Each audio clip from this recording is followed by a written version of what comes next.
कन्याकुमारी से राजस्थान बिना रुके, बिना मौसम की परवाह करे, बिना कोई चिंता करे, यदि 100 दिन 3 दिन तक चलने के बाद कोई व्यक्ति आ सकता है और उसको आप यदि पप्पू कहते हैं तो हम सब जलाओ महलों की इतनी बुलंदियों पे चिराग कि किसी गरीब के घर में भी रोशनी। हमारे नेता ने भाजपा वालों को निकलते हुए जो एक फ्लाइंग किस दिया, तो ये इस बात का है कि भाव आप आइए, हमारे साथी वालों की सोच समझ में आ गई है। कट्टरवादी सोच, इस देश में दंगाई फैलाने वाली सोच, इस सोच के हम सख्त खिलाफ। ये लोगों का प्यार है और ये लोगों का प्यार इसलिए है क्योंकि वो देख रहे हैं कि इस देश का भविष्य यदि कोई पार्टी बचा सकती है तो सिर्फ और सिर्फ कांग्रेस पार्टी। नमस्कार, मैं आपके साथ औरंगजेब चौधरी। फिलहाल मेरी मौजूदगी है राजस्थान में। लगातार अवनी जी हमारे साथ मौजूद हैं। जिस तरीके से लगातार इस भारत जोड़ो यात्रा में लगातार पहले दिन से राहुल गांधी के साथ चल रही हैं, फिलहाल हम मौजूद हैं राजस्थान में। मैम, क्या कहेंगे, कैसी यात्रा चल रही, कैसा लोगों का सहयोग मिल रहा है? देखिए, राजस्थान में जब हम आए तो राजस्थान जो है वो किलों से भरा हुआ है, बहुत सारे किले हैं यहाँ पर।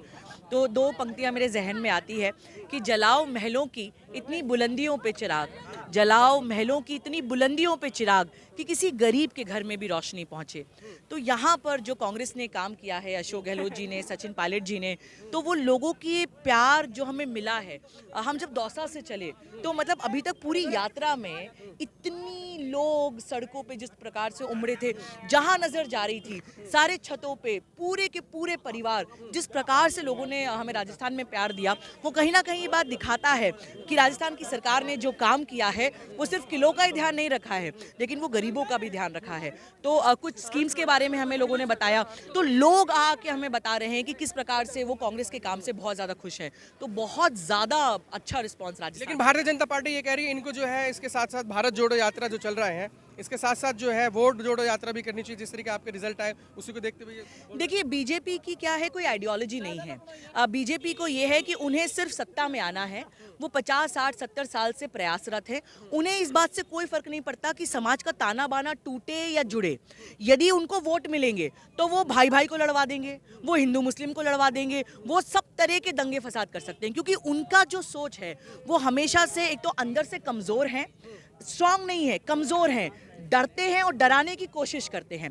लेकिन कांग्रेस जो है ना, देखिए, चुनाव जीतना हारना ये तो हर राजनीतिक पार्टी को करना पड़ता है, लेकिन कांग्रेस अकेली इस देश की एक ऐसी पार्टी है कि जो इस देश की समाज के बारे में चिंता करती है, देश की विचारधारा के बारे में चिंता करती है, और केवल चुनाव ही हमारा लक्ष्य नहीं है। तो वोट जुड़ना है, जोड़ना है, ये लोग तय करेंगे, ठीक है। लेकिन इस देश में ये जो नफरत के बीज भाजपा चुनाव को मद्देनजर रखते हुए बोती जा रही है, ये हम नहीं होने देंगे इस संकल्प के साथ। आपके नेता को वो कमजोर बोलते हैं राहुल गांधी जी? तो देखिए, वो तो जमीन पे लोग देख रहे हैं। मोदी जी में यदि हिम्मत हो, हम तो कहते हैं कि बीजेपी की कुछ नेता आके जरा एक आध दिन चले तो हमारे नेता के साथ पता चल जाएगा कि कौन कितना कमजोर है, कौन कितना। तो आए, आके चल के दिखाएं। नहीं चल सकता। वो कहते हैं मोदी जी का 56 इंच का सीना है। देखिए, 56 इंच का सीना होना और उसके साथ आप क्या कर रहे हो, आप गलत सर्जिकल स्ट्राइक कर रहे हो, ये क्या आपका 56 इंच का एविडेंस है? राहुल जी को जब हम कहते हैं कि उनसे स्ट्रांग नेता हमने नहीं देखा, तो उसका एविडेंस है। मैं वकील हूं, वकालत में कहते हैं कि सबूत दीजिए, तो सबूत क्या है? तो हमारे नेता ने तो सबूत दे दिया। अभी भाजपा वाले स्ट्रांग हैं तो भाजपा वालों का बहुत वेलकम है। हमारे नेता ने भाजपा वालों को निकलते हुए जो एक फ्लाइंग किस दिया, तो ये इस बात का है कि भाव आप आइए, हमारे साथ चलिए और आप भी दिखाइए कि इस देश को जोड़ने के लिए 18 घंटे मोदी जी काम करते थे इसके लिए, विकास के लिए। 18 घंटे यदि मोदी जी काम करते हैं तो इस देश में इतनी बेरोजगारी क्यों है? जो मोदी जी ने वायदे करे थे कि सबके अकाउंट में पैसे आएंगे, वो क्यों नहीं आए? इतनी महंगाई, देखिए, महंगाई हर जमाने में होती है, लेकिन जो मोदी सरकार की इकोनॉमिक पॉलिसीज है उसके कारण जिस प्रकार का इन्फ्लेशन नहीं, प्राइस राइज जो हुआ है, यदि मोदी जी इतना काम करते हैं तो फिर इतने इनइफेक्टिव कैसे हैं, ये बात हमारे समझ में नहीं आती। लेकिन आपके इतने बड़े आपके नेता जमीन से जुड़े हुए आप चल रहे हैं सड़कों पे, लेकिन वहीं जो है बार बार उनको पप्पू बोला जाता है। नहीं, उनको बीजेपी वालों को जो बोलना है वो बोले, हमको बीजेपी वालों की कोई चिंता नहीं होती। हमें बीजेपी वालों की सोच समझ में आ गई है। कट्टरवादी सोच, इस देश में दंगाई फैलाने वाली सोच, इस सोच के हम सख्त खिलाफ हैं। अब आप वो कुछ भी बोले, उन्होंने इतने करोड़ों पैसे खर्च कर दिए मीडिया को कैप्चर करने में, प्रोपेगेंडा करने में, लेकिन सत्य जो है ना, वो हम कहते हैं कि वो कुछ समय के लिए छुप सकता है, वो हट नहीं सकता। तो ये जो बादल थे जो बीजेपी ने मीडिया के माध्यम से हमारे नेता की छवि के ऊपर खड़े कर रखे थे, वो बादल मेरे ख्याल से इस यात्रा से बिल्कुल छट गए और अब लोग रास्ते पे चलते हुए राहुल जी को देख पा रहे हैं कि भाई क्या चल रहा है। अच्छा, हमसे सवाल पूछा जा रहा है कि भाई वो तो जैकेट भी नहीं पहन रहे, आप लोग तो जैकेट पहन के घूम रहे हैं, तो ऐसा क्या मैजिक है। तो हम कहते हैं कि आप एक दिन आइए और राहुल जी के साथ चलिए, तब आपको पता चलेगा कि मीडिया के परे राहुल जी क्या है। नहीं, जिस तरीके से उनको पप्पू बोला गया, आपने कटाक्ष करते हुए उनका जवाब देते हुए आपने खुद कहा था कि हाँ वो पप्पू हैं, लेकिन आपने कुछ चीजें हमने ये कहा था कि हम भी पप्पू हैं। यदि पप्पू का मतलब ये कि जो 103 दिन कन्याकुमारी से राजस्थान बिना रुके, बिना मौसम की परवाह करे, बिना कोई चिंता करे, यदि 103 दिन तक चलने के बाद कोई व्यक्ति आ सकता है और उसको आप यदि पप्पू कहते हैं तो हम सब पप्पू हैं, ये मेरा कहना था और ये मेरा आज भी कहना है। तो कहीं ना कहीं जिस तरीके से बातें की जा रही है, कहीं ना कहीं बीजेपी डर गई है क्या?